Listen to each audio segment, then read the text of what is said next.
Hola, gente de YouTube. Antes de que empiece el video, vengo a aclarar algo.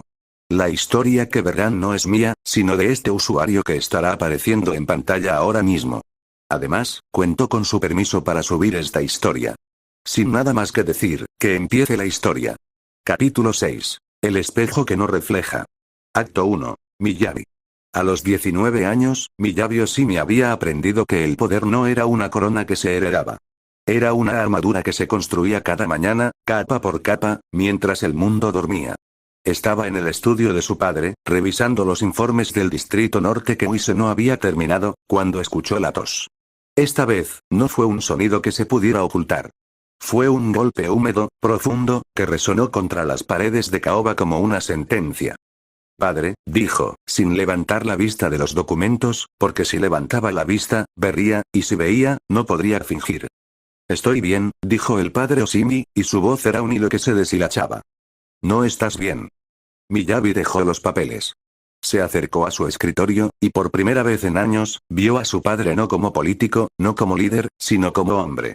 Piel gris, ojeras que el maquillaje no disimulaba, manos que temblaban sobre los documentos que ya no podía leer. ¿Cuánto tiempo? Miyabi, ¿cuánto tiempo, padre? El padre Oshimi la miró. Y en sus ojos, Miyabi vio algo que no había visto desde la muerte de su madre. Miedo. No miedo de morir. Miedo de dejarla. Los médicos dicen, menos de 2 años.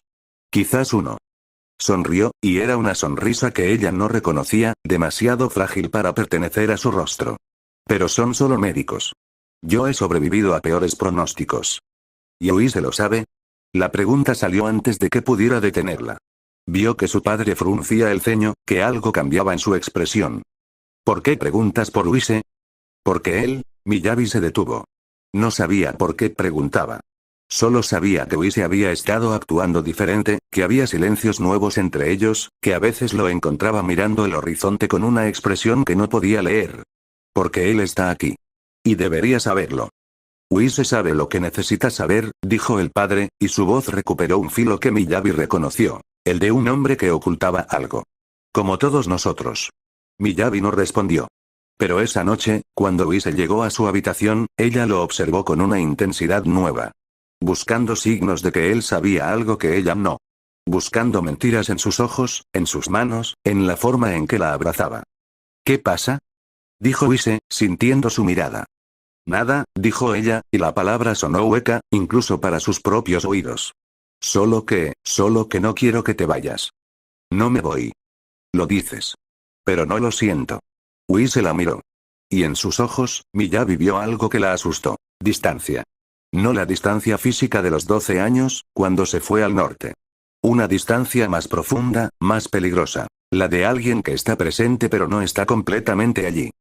Miyabi, no, dijo ella, y se acercó, y lo abrazó con una fuerza que lo sorprendió. No digas nada. Solo quédate. Promesa de meñique. Engancharon los dedos. Pero esta vez, Miyabi notó que el contacto era diferente. Que Uise la dejaba hacerlo, pero no lo iniciaba. Que su mano era pasiva, receptiva, no activa. Y por primera vez, sintió que estaba abrazando a alguien que se estaba escapando, aunque estuviera en sus brazos. Acto 2. Rina. Rina llegó una mañana de noviembre, con el cielo gris y la lluvia amenazando sin caer. Era una mujer de 25 años, con el cabello corto y oscuro, con una eficiencia que se notaba en la forma en que caminaba, en la forma en que no miraba a los lados, en la forma en que se presentó ante Uise sin sonreír. Señor Uise, dijo, con una voz que no admitía familiaridad. Soy Rina. Asistente asignada por el señor Oshimi. Manejo correspondencia, agenda, viajes, y cualquier otra necesidad que tenga. Uise la observó. No era desconfianza. Era curiosidad, la misma que lo había llevado a preguntarle a Yanagi si se conocían. Yanagi me ayudaba con eso, dijo, más como pregunta que como objeción. La señorita Yanagi tiene otras responsabilidades, dijo Rina, y algo en su voz sugirió que conocía exactamente cuáles eran esas responsabilidades, y que no eran las que aparecían en el organigrama. Yo seré su exclusiva. Uise asintió. No discutió. Pero cuando Rina se fue a organizar su nuevo escritorio, él se quedó mirando la puerta, preguntándose por qué sentía que algo había cambiado, y por qué no sabía si era bueno o malo. La primera semana, Rina fue todo lo que prometía. Eficiente, invisible, perfecta. Pero en la segunda semana, mientras revisaban itinerarios para una visita al Distrito Norte, Rina habló. Señor Wise, dijo, sin levantar la vista de los documentos. ¿Puedo hacer una pregunta personal? Depende. ¿Tiene una relación con la señorita Miyabi? Wise dejó el bolígrafo. La miró. Rina seguía con la vista en los papeles, con una neutralidad que no era neutralidad. ¿Por qué preguntas? Porque afecta la agenda, dijo Rina, finalmente levantando la vista. Si tiene una relación, ciertos eventos requieren protocolo diferente. Si no la tiene, otros arreglos son posibles. Soy práctica, señor. No curiosa. Práctica, repitió Wise, y no supo si creerla. También, dijo Rina, y su voz se suavizó apenas lo suficiente para que Wise notara que era deliberado, porque hay rumores. Sobre una sirvienta. Que usted conoce de antes. Que la señorita Miyabi no conoce. Wise sintió que el suelo se movía. No por lo que Rina sabía, sino por lo que implicaba que supiera. ¿Qué rumores? Que usted habla con ella. Que la busca. ¿Qué? Rina se detuvo, evaluando. Que huele diferente cuando regresa de verla. Wise no respondió. Pensó en Yanagi, en el jardín, en las semillas que ella plantaba bajo el cerezo muerto. Pensó en que no había vuelto a hablar con ella desde esa noche, pero que la había buscado con la mirada, que había olido aire fresco cuando no debería haberlo, que se había despertado con la sensación de que alguien había estado cerca. No tengo una relación, dijo finalmente, y la palabra sonó extraña en su boca, porque no sabía si era verdad o mentira. Con nadie. Rina lo observó. Y en sus ojos, Wise vio algo que no esperaba. No era juicio. Era comprensión. La comprensión de alguien que había visto suficientes secretos para saber que no tener una relación no significaba no estar atado. Entiendo, dijo Rina, y volvió a los documentos. Entonces el protocolo es simple. Usted es el asistente del señor Oshimi. Nada más. Nada menos. Pero cuando se fue, Wise se quedó mirando los papeles sin verlos, preguntándose por qué había mentido, y a quién. Acto 3. Yanagi. Yanagi había aprendido a ser invisible. No solo para los demás. Para sí misma. Había aprendido a observar sus propios sentimientos como si fueran de otra persona, a catalogarlos, a contenerlos, a negarlos. Pero Rina había cambiado algo. La veía todos los días, ahora. Con Wise. En el jardín, revisando documentos.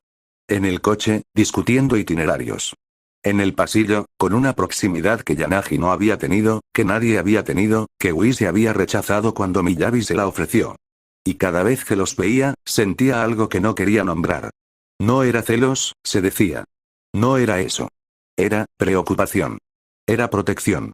Era, Yanagi, dijo Miyabi, una tarde de diciembre, mientras se la cepillaba el cabello. ¿Qué piensas de Rina? Yanagi se detuvo. El peine quedó suspendido a medio camino. Señorita. Rina. La asistente de Wise. Miyabi se miró en el espejo, pero sus ojos buscaban los de Yanagi. ¿La has visto? Sí, señorita. ¿Y? Yanagi buscó las palabras correctas. Las que no revelaran, las que no traicionaran, las que mantuvieran el equilibrio que había construido durante 9 años.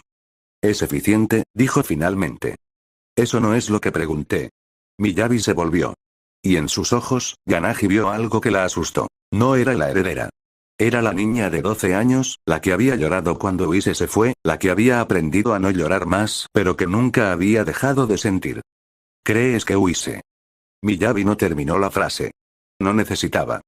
¿Cree que Wise es leal a usted, señorita? Dijo Yanagi, y la mentira le supo a ceniza. Que siempre lo ha sido. Que siempre lo será. Miyabi la observó. Y por un instante, Yanagi creyó que lo sabía. Que sabía todo. La noche de la linterna, las semillas bajo el cerezo, las conversaciones en el jardín, la forma en que ella misma se desvanecía cuando Wise estaba cerca. Pero Miyabi solo suspiró. Y cuando habló, su voz era más pequeña de lo que Yanagi recordaba. Es que huele diferente, dijo Miyabi, y sus ojos se perdieron en el espejo, buscando algo que no estaba allí. Cuando regresa de trabajar con ella. Huele a algo que no conozco. A algo que no soy yo. Yanagi sintió que el corazón se le detenía. Porque ella sabía ese olor. Era el olor de la lluvia, del aire fresco, de la libertad que ella misma había ofrecido a Wise en el jardín, la noche que él había ido a respirar. Señorita, dijo Yanagi, y su voz salió más ronca de lo que pretendía. Los hombres a veces necesitan espacio. ¿No significa, tú crees? Miyabi se volvió completamente, tomando las manos de Yanagi, con una urgencia que no era de señorita a sirvienta. ¿Tú crees que es solo eso? ¿Que no es ella? Yanagi miró las manos de Miyabi sobre las suyas. Manos que había cuidado durante años, que había cepillado, que había visto crecer de niña a mujer. Manos que ahora se aferraban a ella como a un salvavidas. Creo, dijo Yanagi, y cada palabra era una traición a sí misma, que el señor Uise la ama. Que siempre la ha amado. Que cualquier otra cosa es, temporal. Pasajera. Nada. Miyabi sonrió. Era una sonrisa que Yanagi no había visto en años. No calculada, no perfecta, solo, agradecida. Gracias, dijo Miyabi, y apretó sus manos. Tú siempre sabes qué decir. Siempre. Yanagi sonrió de vuelta. Y en su interior, algo se quebró, algo que había mantenido intacto durante 9 años de espera. Mentira, se dijo. Mentira sobre mentira. Pero ella necesita creerlo. Y yo necesito que ella crea que yo creo que ella debe creerlo. Cuando se fue, Yanagi se quedó en el pasillo, con las manos todavía sintiendo el calor de Miyabi. Y por primera vez, permitió que la frase que había evitado durante años resonara en su mente. El que se enamora primero pierde en la guerra del amor. Pero no la completó. No todavía. No cuando había tanto por perder, y tampoco por ganar. Acto 4. Uise.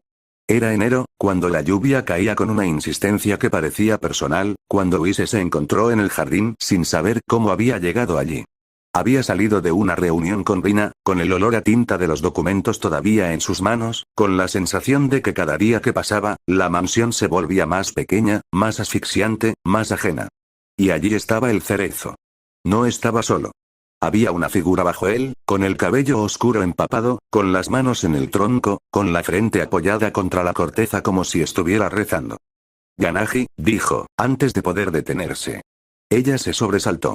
Se volvió, y en sus ojos, Uise vio algo que no esperaba. No era sorpresa. Era reconocimiento. Como si hubiera estado esperándolo, como si supiera que vendría, como si cada semilla que había plantado bajo ese árbol fuera una invitación que él finalmente había aceptado. Señor Uise, dijo, con la voz quebrada por el frío, o por algo más. No debería estar aquí. La lluvia, tú tampoco deberías estar aquí. Yanagi sonrió. Era una sonrisa triste, la sonrisa de alguien que ha esperado tanto que la esperanza se ha convertido en hábito. Yo siempre estoy aquí, dijo. Usted no lo sabe, pero yo siempre estoy aquí. Uise se acercó. La lluvia caía entre ellos, pero no parecía tocarla, como si su calma fuera un escudo contra el mundo. Yanagi, dijo, y su voz salió más suave de lo que pretendía. ¿Nos conocemos? ¿De verdad? Porque cada vez que te veo, siento que hay algo. Algo que debería recordar. Ella lo miró. Y en sus ojos, Uise vio que iba a decir algo, algo que cambiaría todo, algo que había esperado 9 años para pronunciar. Señor Uise, dijo, y su voz tembló, y la lluvia se intensificó, y por un momento el mundo se redujo a ellos dos, al cerezo muerto, a la verdad que finalmente iba a ser dicha. Pero entonces, desde la mansión, escucharon la voz de Rina. Señor Uise. El señor Oshimi lo necesita. Yanagi se cerró. Como una flor que se pliega ante la noche, como una puerta que se cierra, como una verdad que se vuelve mentira. Debe irse, dijo, con la voz de la sirvienta de nuevo, imperturbable, invisible. Yanagi, por favor, dijo ella, y en su voz había una súplica que no era profesional.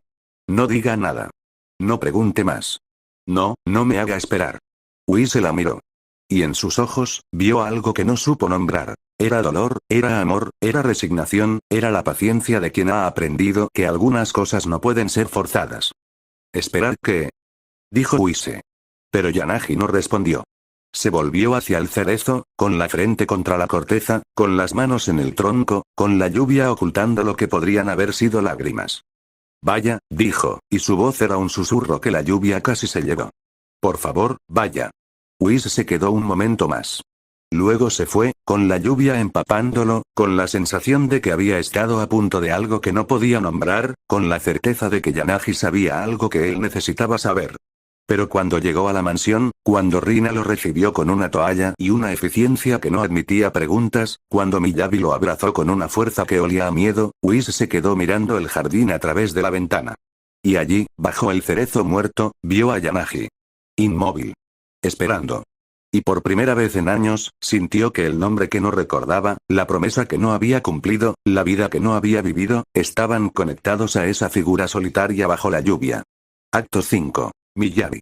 Miyabi notó el cambio esa noche. Notó que Wise la abrazaba pero no la miraba. Notó que su olor era diferente. Lluvia, tierra, algo que no era ella. Notó que cuando ella hablaba de la cena de negocios del mes siguiente, de los pretendientes que seguía rechazando, de la vida que estaban construyendo juntos, él la sentía pero no escuchaba. Wise, dijo, cuando estaban en la cama, con la separación de centímetros que ahora parecía kilómetros. ¿Dónde estuviste? El jardín, dijo él, y la honestidad de la respuesta la sorprendió. ¿Solo? Sí. Miyabi no creyó la respuesta completa. Pero no discutió. En lugar de eso, se acercó, y sus uñas se clavaron en su brazo, no lo suficiente para herir, pero sí para marcar. No me dejes, susurró, con la voz de la niña que había perdido a su madre, que estaba perdiendo a su padre, que no podía soportar perder una vez más. No me dejes como ella. No me dejes como todos. No te dejo, dijo Wise, y la palabra sonía hueca, incluso para él. Promesa de meñique, dijo Miyabi, extendiendo el dedo. Wise la miró. Y en sus ojos, ella vio algo que la asustó. No era amor. Era culpa. Era obligación. Era la promesa de un niño de 7 años que ya no existía. Engancharon los meñiques. Pero esta vez, Miyabi sintió que Wise lo hacía por costumbre no por lección, que su dedo era pasivo-receptivo, no activo, y por primera vez sintió que estaba perdiendo una guerra que no sabía que estaba librando. Fin del capítulo 6.